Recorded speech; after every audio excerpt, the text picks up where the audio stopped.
ایک باپ اور بیٹا اپنے گدھے پر سوار ہو کر گاؤں سے گزرتے جا رہے تھے۔ راستے کے دونوں طرف لوگ کھڑے تھے۔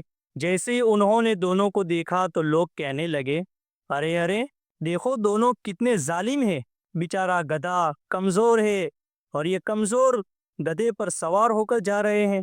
باپ نے یہ بات سنی تو تھوڑا سوچا اور بولا، بیٹا لوگ صحیح کہہ رہے ہیں، گدھا جو ہے کمزور ہے اور ہم اس پر بوجھ بن کے جا رہے ہیں۔ ایک کام کرو، تم اتر جاؤ، میں اکیلا گدھے پر سوار ہو جاتا ہوں۔ بیٹا جو ہے اتر گیا۔ اب باپ اکیلا گدھے پر سوار ہو کر جا رہا ہے اور بیٹا پیدل چل رہا ہے۔ تھوڑی دور چلے ہی تھے کہ کچھ اور لوگ مل گئے۔ انہوں نے کہا، دیکھو کیا خود غرض باپ ہے، خود تو گدھے پر بیٹھا ہے اور بیچارہ بیٹے کو دھوپ میں پیدل چلا رہا ہے۔ باپ نے پھر بیٹے سے کہا، بیٹا اس دفعہ تو بیٹھ جا، میں پیدل چلتا ہوں۔ اب بیٹا گدھے پر سوار اور تھوڑے دور گئے تو لوگوں کا ایک نیا جھنڈ مل گیا۔ اب لوگ کہنے لگے، واہ رے بدتمیز بیٹا، خود تو گدھے پر بیٹھا ہے اور اپنے باپ کو پیدل چلا رہا ہے، شرم نہیں آتی تمہیں؟ آج کل کے بچے ہی ایسے ہوتے ہیں۔ باپ نے پھر کہا، بیٹا اب ایک کام کرتے ہیں، ہم دونوں ہی پیدل چلتے ہیں، گدھا جو ہے خالی رہے گا تاکہ لوگوں کی زبان کیا ہے بند ہو جائے۔ گدھا چھوڑا اور پیدل چلنے لگے۔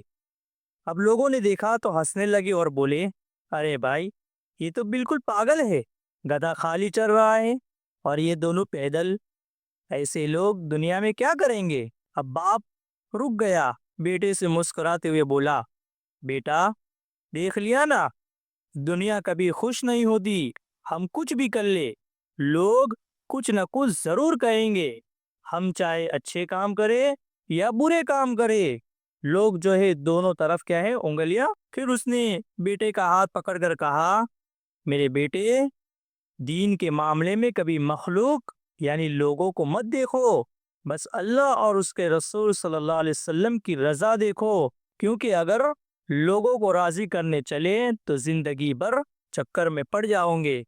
اسی لیے میرے بھائیو، دین کے معاملے میں مخلوق کی اطاعت نہ کرو، مخلوق کو راضی کرنے کے لیے اللہ کے احکام کو نہ توڑو، نبی کے طریقوں کو نہ چھوڑو۔ ہاں، اگر ہم اللہ کے راستے کو اختیار کریں گے تو پھر جو ہے شیطان بھی ہمارا دشمن ہو جائے گا، نفس بھی ہمارا دشمن ہو جائے گا، لوگ بھی ہمارے جو ہے دشمن ہو جائیں گے۔ اسی لیے جو ہے ہمیں کسی کی پرواہ نہیں کرنی، چاہے پوری دنیا ہمارے خلاف ہو جائے، ہمیں تو وہی راستہ اختیار کرنا ہے جس میں ہمارے رب کی رضامندی ہے، جس میں ہمارا رب ہم سے راضی ہوتا ہے، ہمارا نبی ہم سے راضی ہوتا ہے، اسی طریقے کو جو ہے فالو کرنا ہے۔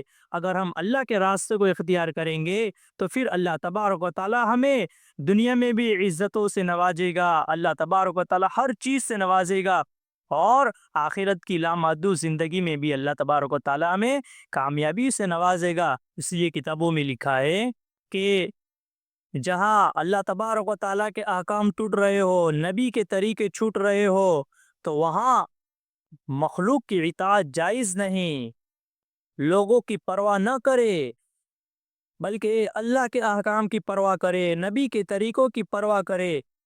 اگر ہم اللہ کے احکام کی پرواہ نہیں کریں گے، اللہ کے احکام کو توڑ دیں گے مخلوق کو راضی کرنے کے لیے، دنیا کو راضی کرنے کے لیے، نبی کے طریقوں کو چھوڑ دیں گے دنیا کو راضی کرنے کے لیے، تو پھر اللہ تبارک و تعالیٰ دنیا میں بھی ذلیل و خوار کرے گا اور آخرت میں بھی کیا کرے گا؟ ذلیل و خوار کرے گا۔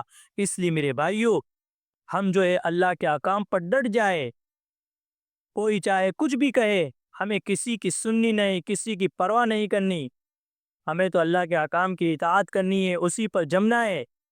دیکھیے نبی کریم صلی اللہ علیہ وسلم کی ابتدائی زندگی کو، جب نبی کریم صلی اللہ علیہ وسلم کو نبوت سے نہیں نوازا گیا تھا تو اس وقت لوگ آپ کو امین اور صادق کہا کرتے تھے، لوگ اپنی پوری پونجی کو نبی کریم صلی اللہ علیہ وسلم کے پاس رکھواتے تھے امانت کے طور پر، لیکن جب نبی کریم صلی اللہ علیہ وسلم نے حق کا ڈنکا بجایا، حق کی دعوت دی، تو وہی لوگ آپ کے دشمن ہو گئے جو آپ کو ایک زمانے میں صادق اور امین کہا کرتے تھے، آپ پر جو ہے بھروسہ کرتے تھے، آپ کی عزت کرتے تھے، لیکن جب نبی کریم صلی اللہ علیہ وسلم نے حق کی دعوت دی تو سارے لوگ دشمن ہو گئے.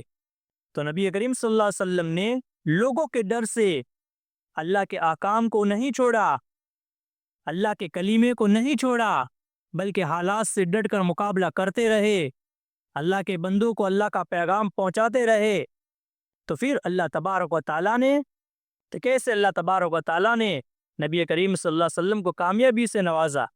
اگر ہمارے نبی کریم صلی اللہ علیہ وسلم اگر لوگوں کے ڈر سے ڈر جاتے، لوگوں کے خوف سے ڈر جاتے، لوگوں کی پرواہ کرتے، تو پھر کیا اسلام ہم تک پہنچتا؟ نہیں پہنچتا. صحابہ کرام کی زندگی کو دیکھیے، کیسی تکالیفیں آئی، کیسی مصیبتیں آئی، لیکن حق کے راستے کو پکڑ رکھا، اسی پر جم گئے، اپنی جان کا نذرانہ پیش کر دیا، جانیں قربان کر دی، لیکن حق کے راستے کو نہیں چھوڑا. تو پھر اللہ تبارک و تعالیٰ نے ان کو کیسا نوازا کہ دنیا ان کی قدموں میں آ کے گری. اس لیے میرے بھائیوں، ہم بھی اگر اللہ کے راستے کو اختیار کریں گے، اسی پر جم جائیں گے اور حالات کا جو ہے ڈٹ کر مقابلہ کریں گے، تو پھر اللہ تبارک و تعالیٰ دنیا کو ہمارے قدموں میں لا کے رکھ دے گا. دنیا ذلیل و خوار ہو کر ہمارے قدموں میں آئے گی. اس لیے میرے بھائیوں، آج سے جو یہ عہد کرے کہ ہم جو ہے 100% اللہ کے احکام کو ہماری زندگی میں لانے کی پوری انشاءاللہ کوشش کریں گے. ہم اللہ کو راضی کرنے والے اعمال کریں گے، نبی کے طریقوں کو فالو کریں گے. ہم وہی راستہ اختیار کریں گے جس میں اللہ تبارک و تعالیٰ کی رضامندی ہو، نبی کریم صلی اللہ علیہ وسلم کی رضامندی ہو. اللہ تبارک و تعالیٰ ہمیں اس پر عمل کرنے کی توفیق عطا فرمائے. وما علینا الا البلاغ.